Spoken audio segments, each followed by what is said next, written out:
জেলের ভিতরে পড়ছে। গোটা বিশ্বব্যাপী সব সত্য আর ন্যায়ের পক্ষের ধারক আর বাহক যারা, তাদের উপরে এরকম জালিম গাদ্দারদের অত্যাচার আছড়া নাই।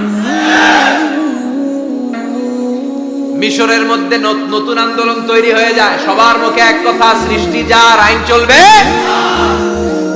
আল্লাহর আইন ছাড়া অন্য কোন আইন দিয়ে মিশরের বুকে কোনো বিচার আমরা হতে দেব না। মিশরের তাগড়া যুবকগুলো কায়রোর রাস্তায় নেমে এলো, ঘোষণা দিল সৃষ্টি যার, আইন চলবে তার। চোরের হাত কেটে দাও, ধর্ষকদের শাস্তি দাও জনসম্মুখে, ঠিক কিনা? দুর্নীতিবাজদেরকে আইনের আওতায় আনো। দেশের শত্রু, দশের শত্রু, স্বাধীনতার শত্রু সবগুলারে বিচারের আওতায় আনো কোরআনের আলোকে, ঠিক কিনা?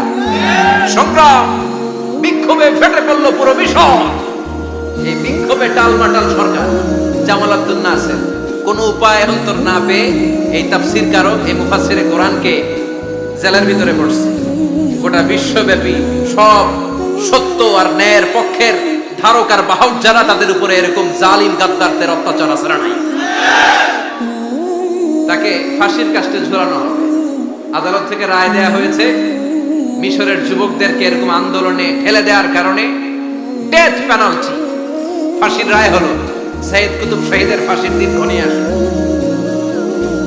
কারা কর্তৃপক্ষের নিয়ম অনুযায়ী যাদেরকে হ্যাঙ্গিং করা হয়, ফাঁসি দেয়া হয়, ফাঁসির ঘন্টা খানিক আগে ওই জেলখানার ইমাম সাহেব এসে তাদেরকে কালিমা পড়ায়। কি পড়ায়? আফদালুয যিকরি লা ইলাহা, এই যে শ্রেষ্ঠ জিকির, এই শ্রেষ্ঠ জিকিরটা এসে পড়ায়। সাইয়েদ কুতুব শহীদের ফাঁসির কাস্টে দাঁড়ানোর 1 ঘন্টা বাকি। কয় ঘন্টা? In the meantime jail কোডের নিয়ম অনুযায়ী জেলখানার ইমাম সাহেব চলে এসেছে। এসে বললেন, সাইয়েদ কুতুব শহীদ, আমি আপনারে কালিমা পড়াতে এসেছি, পড়েন লা ইলাহা ইল্লাল্লাহ। সাইয়েদ কুতুব শহীদ বললেন, তুই আমারে কালিমা শিখাইস না, তোর কাছ থেকে আমার কালিমা শিখতে হবে না। এই কালেমা আমি খুব ভালো করে জানি, যে এই কালেমার তালিম দেওয়ার জন্য সরকার তোরে বেতন দিয়ে রাখে। ওই কালিমার ব্যাখ্যা করার কারণে আজকে আমার ফাঁসির মঞ্চে দাঁড়ানো লাগতেছে। চিল্লা এখন, ঠিক কিনা?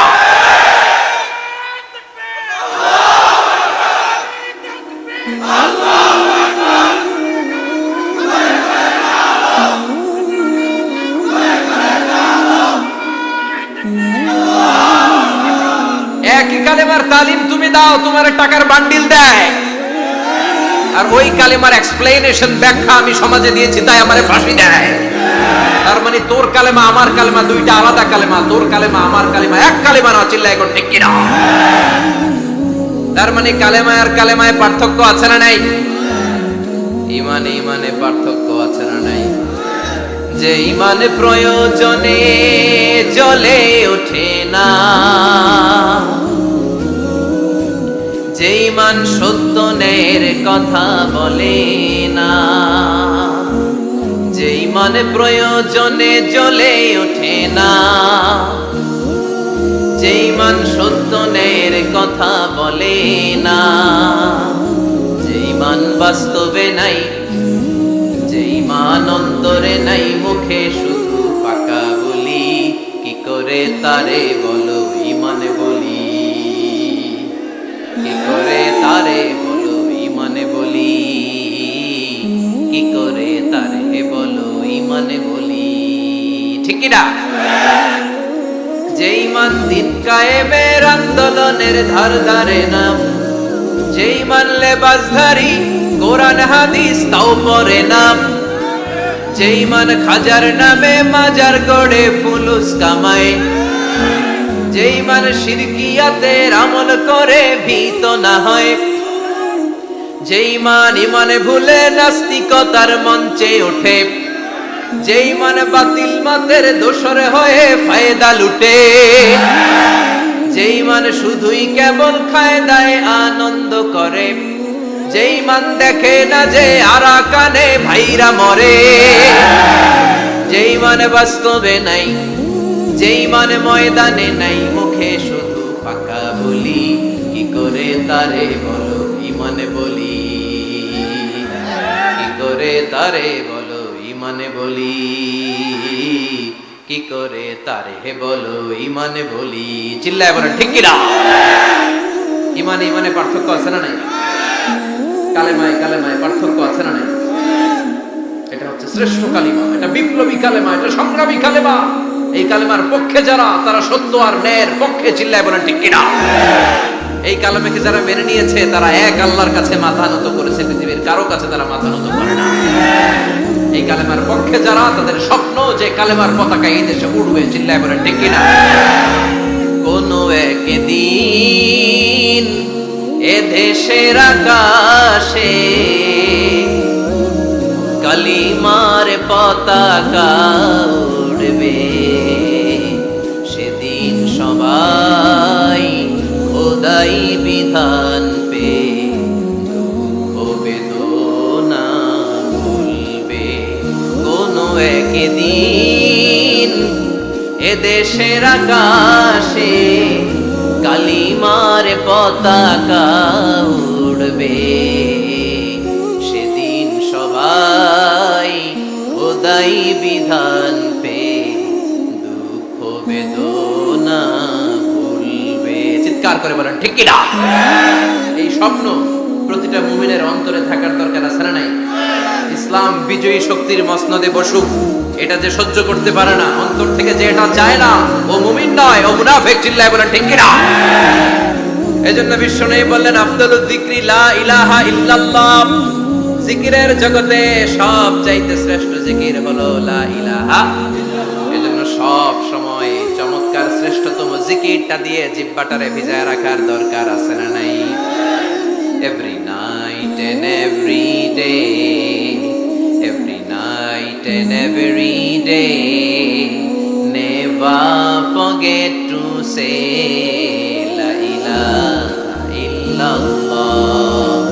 Never forget to say la ilaha illallah. Never forget to say la ilaha illallah.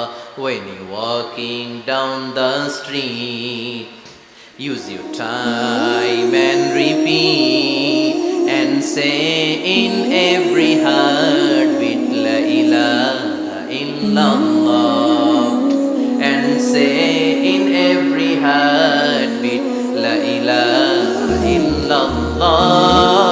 And say in every heartbeat la ilaha illallah.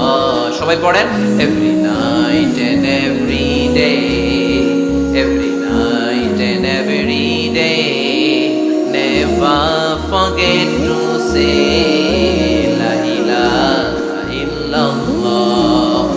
Never forget to say la ilaha illallah. সুবহানাল্লাহ পড়েন every night and every day, প্রতিদিন প্রতি সকালে never forget to say, এটা বলতে ভুলে যেও না যে এই বাণীটা বলতে নিষেধ করা হলো, বাণীটা হলো লা ইলাহা আফদালুয যিকর, সংগ্রামী বাণী। এই বাণীটারে দিয়ে আমরা এখন ভিক্ষা করি। কথা কথা কন, ভিক্ষার মধ্যে বাণীটা আছে না নাই? এটা কি ভিক্ষার জন্য আল্লাহ পাঠাইছে? এটা এমন সংগ্রামী বাণী, এই বাণীর সামনে সবকিছু মাথা নত করতে বাধ্য। চিল্লায় বলেন ঠিক কিনা। এজন্য আমাদের জিকির যেন হয় শুধু আল্লাহর জন্য।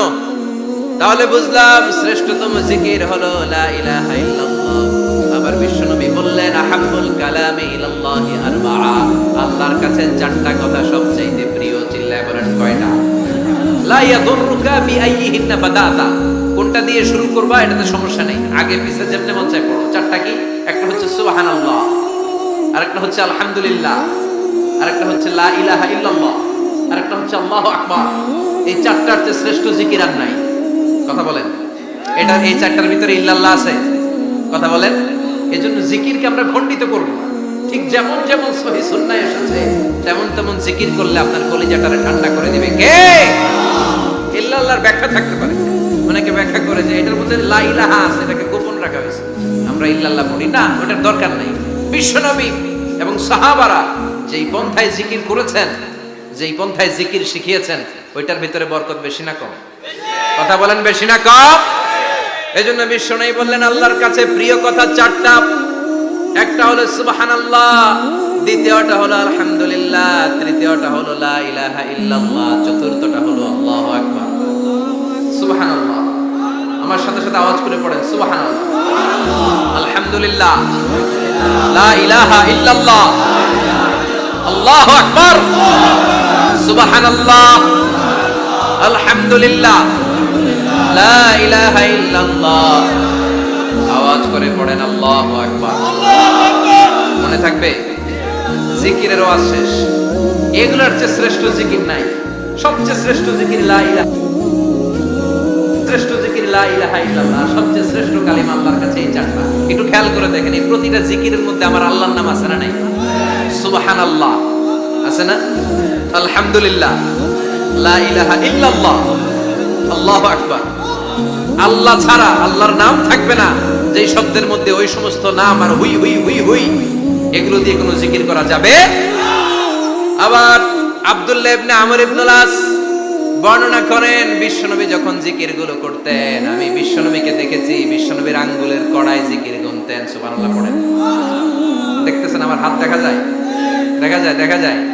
রাআইতুন নাবিয়্যা, আব্দুল্লাহ ইবনে আমর ইবনুল আসের বর্ণনা, রাআইতুন নাবিয়্যা ইয়াকিদুত তাসবিহা বিয়ামিনিহি, আমি বিশ্বনবীকে ডান হাতের গিড়ার ভেতরে তাসবিহ গুনতে শুনেছি, তাসবিহ গুনতে দেখেছি। সুবহানাল্লাহ পড়েন।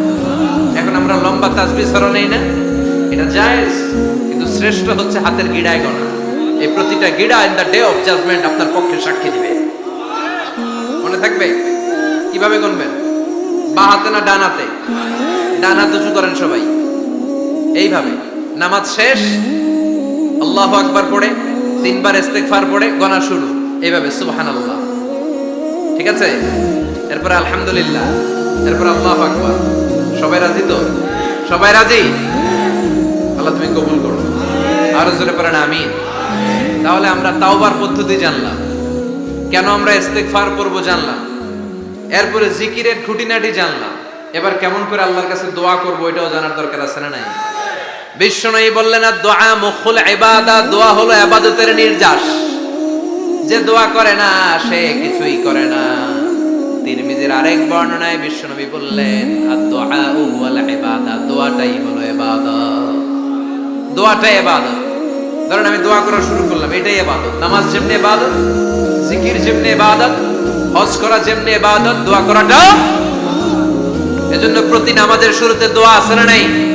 সূরাতুল ফাতিহার আরেক নাম সূরাতুদ দোয়া, দোয়ার সূরা। আমরা প্রত্যেকবার সূরা ফাতিহা যখন পড়ি, আমরা পড়ি ইহদিনাস সিরাতাল মুস্তাকিম। সবাই পড়েন ইহদিনাস সিরাতাল মুস্তাকিম। ও আল্লাহ, আপনি আমাদেরকে সরল সঠিক পথ দেখান। পড়েন আমিন। ও আল্লাহ, show us the right path, show us the correct path, show us the middle path.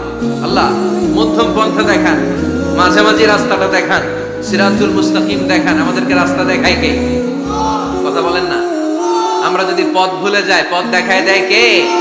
আমি যদি কোনদিন পথে ভুলে যাই, হাত ছানি দিয়ে কাছে নিও, মমতার বন্ধনে আমায় বেঁধে সব ভুল ক্ষমা করে দিও। আমি যদি কোনদিন পথে ভুলে যাই, হাত ছানি দিয়ে কাছে নিও, মমতার বন্ধনে আমায় বেঁধে সব ভুল ক্ষমা করে দিও। আমি যদি কোনদিন পথে ভুলে যাই, পড়েন, হাত ছানি দিয়ে কাছে নিও, মমতার বন্ধনে আমায় ডেকে সব ভুল ক্ষমা করে দিও। চিল্লায় পড়েন আমিন। আর জোরে আমিন। এজন্য বিশ্বনবী বললেন যে দোয়া বাদ দিল তার সব বাদ। কারণ দোয়া দিয়ে নামাজ শুরু, দোয়া দিয়ে সব শুরু, দোয়াটাই হলো ইবাদত। চিল্লায় বলেন ঠিক কিনা? আর দোয়া সিলাহুল মুমিন, দোয়া হচ্ছে মুমিনের উইপেন, অস্ত্র, মুমিনের বড় অস্ত্র। যেখানে সবকিছুর দৌরাত্ম্য শেষ, ওইখানে দোয়ার দৌরাত্ম্য শুরু। যেখানে সবকিছুর কারিশমা শেষ, ওখান থেকে দোয়ার কারিশমা শুরু। এরকম অনেক ক্যান্সারের মতো দুরারোগ্য ব্যাধিতে আক্রান্ত, ডক্টর ফাইনালাইজ করে দিয়েছে বাঁচবে না, 2 মাস বাঁচবে। কয় মাস? কথা বলেন। মাত্র 2 মাস সে বাঁচবে, তারপরে দেখা গেছে লোকটা 7 বছর বেঁচে ছিল। আছে না নাই? দোয়া, the power of dua. Everything is pre-written, but by supplication it's rewritten. সবকিছুই আগে লেখা থাকে। মহাবিশ্ব সৃষ্টির 50,000 বছর আগে আমাদের ভাগ্যে কি ঘটবে সব লিখে রেখেছে কে? সব অপরিবর্তনীয়। কিন্তু এই তাকদিরেরও কিছু জিনিস আল্লাহ চেঞ্জ করে দেয় দোয়ার বদলে। এজন্য দোয়া করার দরকার আছে না নাই? মায়ের কাছে দোয়া চাবেন, মায়ের দোয়া আল্লাহ ফেরায় না। মুসলিম ব্যক্তির দোয়া আল্লাহ ফেরায় না, মুসাফিরের দোয়া আল্লাহ ফেরায় না। যিনি রোজা রেখে দোয়া করেছেন তার দোয়া আল্লাহ ফেরায় না। বেশি বেশি আল্লাহর কাছে দোয়া করতে রাজি আছেন তো? কিন্তু দোয়াটা হইতে হবে সিনসিয়ার, একনিষ্ঠ দোয়া। অনেকে দেখবেন দোয়াও করে ওদিকেও তাকায় আছে, জুমার নামাজে প্রায় হয় বিশাল দোয়াও করতেছে আবার এদিকে, আছে না নাই? আবার দোয়াও করে মোবাইলও টিপে, কথা কন। আবার আমরা আলোচনা শেষে দোয়াও করি, বলা পাইন সেলফিও তোলে, আছে না নাই? সিনসিয়ারিটি নাই। আপনার কি পরিমাণে সিনসিয়ারিটি আছে এটার উপর ডিপেন্ড করবে আপনার দোয়া কবুল হবে কি হবে না। একজন দোয়া করলে মুহূর্তে কবুল, চোখ বন্ধ করলে আল্লাহর আরশে চলে যায়, মদিনার সাথে ওর কানেক্টিভিটি বেড়ে যায়, আল্লাহর সাথে কানেক্টিভিটি বেড়ে যায়, সে ফিল করে সে আল্লাহর সাথে কানেক্ট হয়ে গিয়েছে। আর আরেকজন দোয়ার মধ্যে খুঁজে কিছু পায় না, আছে না নাই? দুই দোয়ায় পার্থক্য আছে না, কথা কন। এজন্য সম্মানিত ভাইরা, দোয়াই যখন করবেন সিনসিয়ারলি করবেন, কানেক্টিভিটিটাকে স্ট্রং করার চেষ্টা করবেন। সিনসিয়ার দোয়া is like a missile. Missile নাম শুনছেন? হামলা করে না, মিসাইল হামলা করেছে ইসরায়েল, শোনেন নাই? মারলে একেবারে ধ্বংস করে দেয় সব। এই মিসাইল হামলা, ড্রোন হামলা, এগুলো লক্ষ্য বস্তু ভেদ করে ভয়ঙ্কর ভাবে, ইঞ্চি ইঞ্চি, মাইক্রো ইঞ্চি মেপে মেপে এমন ভাবে এই বোমাটা মারবে ঠিক জায়গা মতো এটা ফিট হয়ে যায়। তেমনি দোয়ার মতো আপনি যদি দোয়া করতে যান, একনিষ্ঠতার সাথে সিনসিয়ারিটির সাথে যদি দোয়াটা করে ফেলতে জানেন, এই দোয়া মুহূর্তে আল্লাহর আরশে যেয়ে নক করবে। সুবহানাল্লাহ পড়ে। আর মুমিনের দোয়া কখনো ফেরত যায় না, দোয়া করলেই মুমিনের দোয়া কবুল করে নেয় কে? আপনি জীবনে যত দোয়া করছেন সব কবুল। All of your supplications are accepted. Whatever you have supplicated to your Lord, যাই চেয়েছেন সব কবুল। অনেকে বলে হুজুর এটা একটা কথা কইলেন, সব দোয়া বুঝি কবুল? কত দোয়া করলাম, জীবনে কত কিছু চাইছি, কই কিছুই তো দেয়নি। এরকম আছে না নাই? অনেকে বলে হুজুর কত চাইলাম আল্লাহ আমার দিল না।